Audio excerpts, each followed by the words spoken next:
Good morning students. आजच्या तासाला आपण रोटेशनल डायनामिक या चॅप्टरचा स्टडी करणार आहे. ठीक आहे. तर याच्यामध्ये या चॅप्टरचं मार्काचं डिस्ट्रीब्युशन आहे 5 marks and with option 7 mark असणार आहे. 5 मार्क्स और विथ ऑप्शन 7 मार्क असणार आहे. तर याच्यामध्ये बघा रोटेशनल डायनामिक्स, त्याच्यामध्ये डायनामिक्स हा वर्ड आलेला आहे. तर आधी त्याचं मीनिंग आपण समजावून घेऊया. बघा मेकॅनिक्स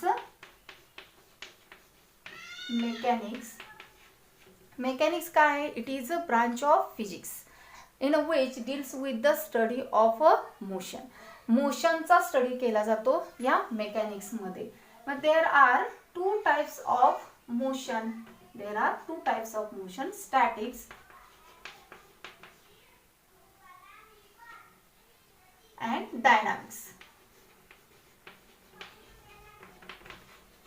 आता ह्या मेकॅनिक्सचे इथं 2 टाइप्स आहेत, एक म्हणजे स्टॅटिक्स आणि दुसरं डायनामिक्स. मग स्टॅटिक जे आहे त्याच्यामध्ये कशाचा स्टडी केला जातो? तर बॉडी इज ॲट रेस्ट. जो ऑब्जेक्ट असेल, बॉडी असेल, ती जर रेस्ट पोझिशनमध्ये असेल त्याचा स्टडी ह्याच्यामध्ये केला जातो. फॉर एक्झाम्पल हा ब्लॅकबोर्ड आहे, तो काय आहे? रेस्टमध्ये आहे. आणि त्याच पद्धतीनं हा डस्टर आहे, काय आहे? रेस्ट पोझिशनला आहे, स्टॅटिक आहे.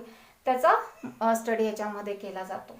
आता दुसरा जो आहे डायनामिक, जो आपल्या या चॅप्टरमध्ये वर्ड आलेला आहे डायनामिक. डायनामिक म्हणजे काय आहे? तर याच्यामध्ये एखादा ऑब्जेक्ट मोशनमध्ये असेल त्याचा स्टडी केला जातो. म्हणजे dynamic it is a branch of mechanics in which the study of body is in motion. एखादा ऑब्जेक्ट बॉडी मोशनमध्ये असेल त्याचा स्टडी ह्या डायनामिक्समध्ये केला जातो. ठीक आहे. त्यानंतर आता ह्या डायनामिक्समध्ये 2 टाइप्स मिळतात. एक म्हणजे कायनेमॅटिक्स अँड दुसरं कायनेटिक. आता याच्यामध्ये बघा कायनेमॅटिक्स मध्ये कशाचा स्टडी केला जातो? तर ओनली इफेक्टचा स्टडी केला जातो. Only effect. आता ओनली इफेक्टचा स्टडी केला जातो म्हणजे नेमकं काय आहे? फॉर एक्झाम्पल एखादा ऑब्जेक्ट मोशनमध्ये असेल. फॉर एक्झाम्पल ऑब्जेक्ट काय आहे? कार आहे. And car is in motion. He car काय आहे? मोशनमध्ये आहे. त्यावेळेस मोशनमध्ये असताना ह्याच्यामध्ये आपल्याला काय मिळतं? Velocity, acceleration and displacement. तर बॉडी मोशनमध्ये असताना आपल्याला काय इफेक्ट मिळतात? व्हेलॉसिटी, ॲक्सिलरेशन आणि डिस्प्लेसमेंट. बरोबर आहे. बॉडी मोशनमध्ये आहे, ऑब्जेक्ट मोशनमध्ये आहे, म्हणजे त्याला काहीतरी व्हेलॉसिटी आहे, व्हेलॉसिटी मिळते. व्हेलॉसिटी जर मिळत असेल, चेंज होत असेल, तर तिथं आपल्याला काय मिळतं? ॲक्सिलरेशन. आणि बॉडी मोशनमध्ये आहे, एका ठिकाणाहून दुसऱ्या ठिकाणी जाते, म्हणजे तिथं आपल्याला काय मिळतं? डिस्प्लेसमेंट. म्हणजे ह्या तिन्हीचा स्टडी ह्याच्यामध्ये केला जातो. त्यामुळं ह्या कायनेमॅटिक्समध्ये आपल्याला फक्त इफेक्टचा स्टडी केला जातो. हे जे आहे कशामुळे मिळतं याचा स्टडी इथं केला जात नाही. कॉज जो आहे, कॉज हे कशामुळं, हे मोशन कशामुळे मिळतं याचा स्टडी ह्याच्यामध्ये केला जात नाही. फक्त कशाचा? इफेक्टचा स्टडी केला जातो. Only effect. दिस इज काय असणार आहे? कायनेमॅटिक्स असणार आहे. आता कायनेटिक मध्ये कशाचा स्टडी केला जातो? Effect and cause.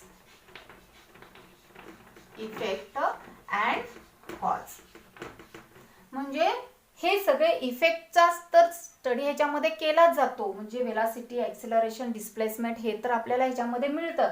परंतु कॉजचा पण स्टडी ह्याच्यामध्ये केला जातो. म्हणजे हे जे आपल्याला इफेक्ट मिळतात कशामुळे मिळतात?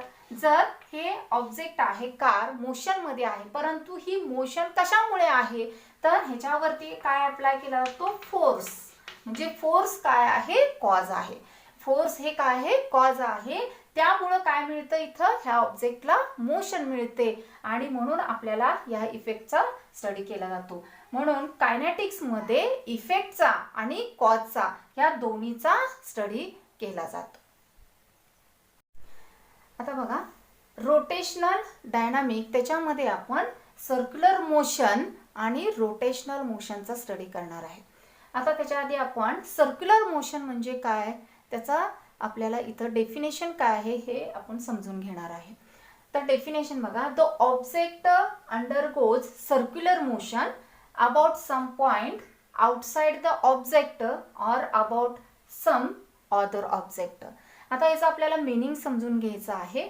काय आहे तर एक ऑब्जेक्ट जो सर्क्युलर मोशन परफॉर्म करणार आहे, सर्क्युलर मोशन मध्ये असेल तर समजा हा एक सेंटर आहे आणि हा ऑब्जेक्ट आहे.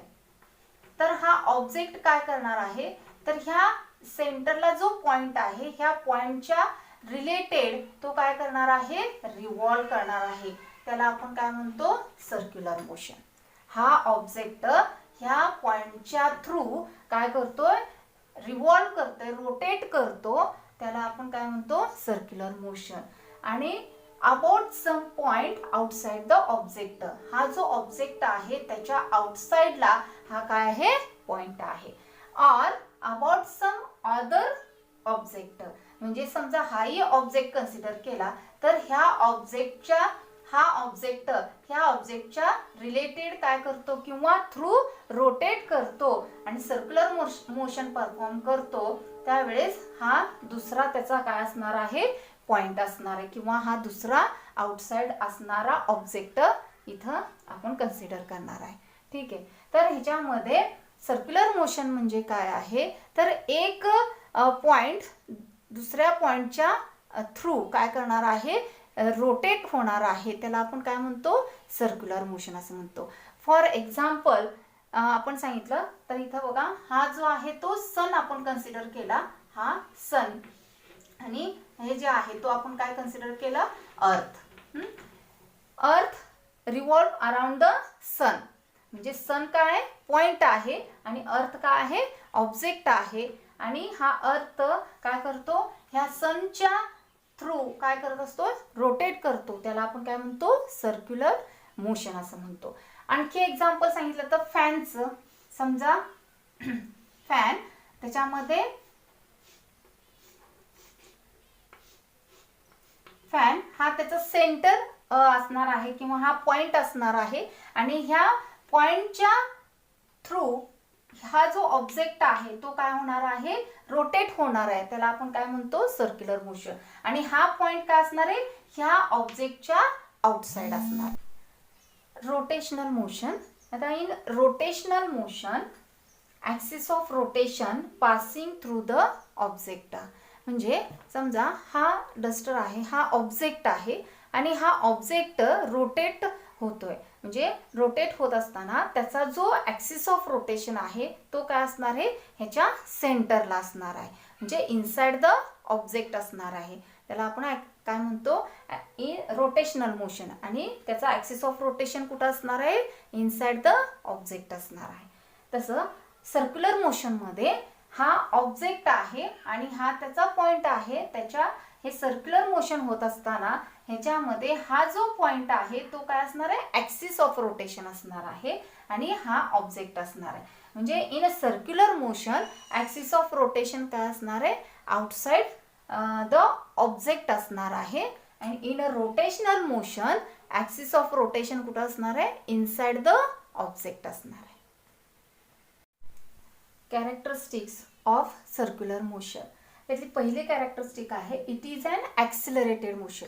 आता ॲक्सिलरेशन मोशन म्हणजे काय आहे, जो ऑब्जेक्ट आहे तो सर्क्युलर मोशनमध्ये असताना ह्याच्यामध्ये त्याची काहीतरी व्हेलॉसिटी असणार आहे त्या ऑब्जेक्टची. आणि ज्या वेळेस तो सर्क्युलर मोशन परफॉर्म करेल त्यावेळेस ह्या पॉइंटला काय होणार आहे, त्याची डायरेक्शन चेंज होणार आहे. त्या ऑब्जेक्टची काय होणार आहे, डायरेक्शन चेंज होणार आहे. आणि डायरेक्शन चेंज झाली की त्याची व्हेलॉसिटी काय होणार आहे, चेंज होणार आहे. आणि त्यानंतर ह्या पॉइंटला सुद्धा काय होणार आहे, त्याची डायरेक्शन चेंज होणार आहे आणि व्हेलॉसिटी सुद्धा काय होणार आहे, चेंज होणार आहे. म्हणजे एखादा ऑब्जेक्ट सर्क्युलर मोशन परफॉर्म करत असताना त्याची डायरेक्शन चेंज होत जाते आणि डायरेक्शन चेंज झाली की त्याची काय चेंज होते, व्हेलॉसिटी चेंज होते. आणि व्हेलॉसिटी चेंज झाली की आपल्याला काय मिळतं, तिथं ॲक्सेलरेशन मिळतं. त्यामुळं इट इज अन ॲक्सिलरेटेड मोशन. ठीक आहे. त्यानंतर दुसरी कॅरेक्टरिस्टिक आहे, it is a periodic motion. म्हणजे जो ऑब्जेक्ट आहे सर्क्युलर मोशन परफॉर्म करत असताना ह्याच्यामध्ये तो काय करेल, एका पर्टिक्युलर टाइमला तो पुन्हा त्याची मोशन काय करेल, रिपीट करेल. म्हणजे हा ऑब्जेक्ट आहे repeats itself at a particular time. एका पर्टिक्युलर टाइम नंतर हा ऑब्जेक्ट पुन्हा तो मोशन काय करेल, रिपीट करेल. एक मोशन इथं पूर्ण करेल, त्यानंतर पुन्हा पुढची मोशन काय करेल, तो रिपीट करेल ॲट अ पर्टिक्युलर टाइमला. त्याला आपण काय म्हणतो, it is a periodic motion. Kinematics of circular motions. आता ह्याच्यामध्ये आपण सर्क्युलर मोशनचे पॅरामीटर डिस्कस करायचे. त्यापैकी पहिला आहे angular displacement.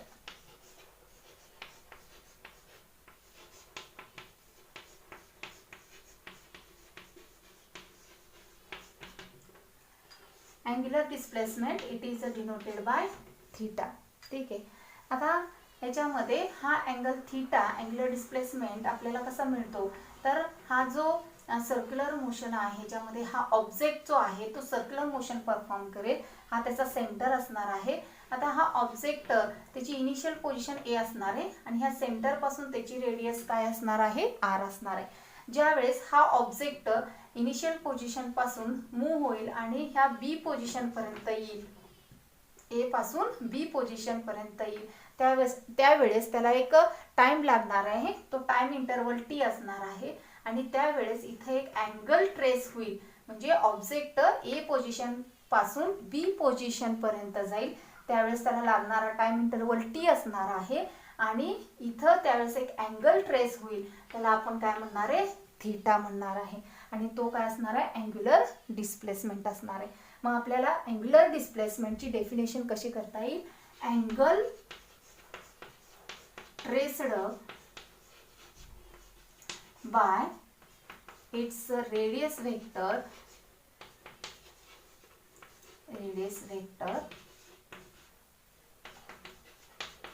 in that time interval is called as angular displacement. And the SI unit of angular displacement काय असणार आहे, रेडियन. सिम्बॉल काय असणार आहे, रॅड. SI युनिट काय असणार आहे, रॅड असणार आहे. आता इथं डेफिनेशन मध्ये बघा एक वर्ड आलेला आहे, तो म्हणजे रेडियस वेक्टर. मग आता रेडियस वेक्टर म्हणजे काय असणार आहे, तर हा जो रेडियस वेक्टर काय असणार आहे, आर वेक्टर असणार आहे. रेडियस वेक्टर काय असणार आहे, R vector is the radius vector from the centre of circular motion. त्याला काय म्हटलं जातं, रेडियस वेक्टर म्हटलं जातं. ठीक आहे. Second parameter angular velocity.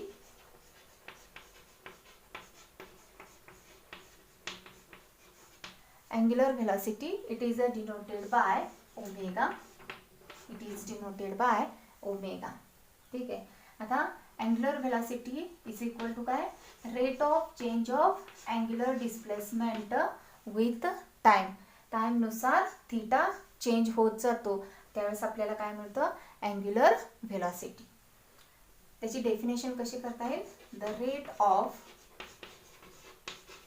Change of angular displacement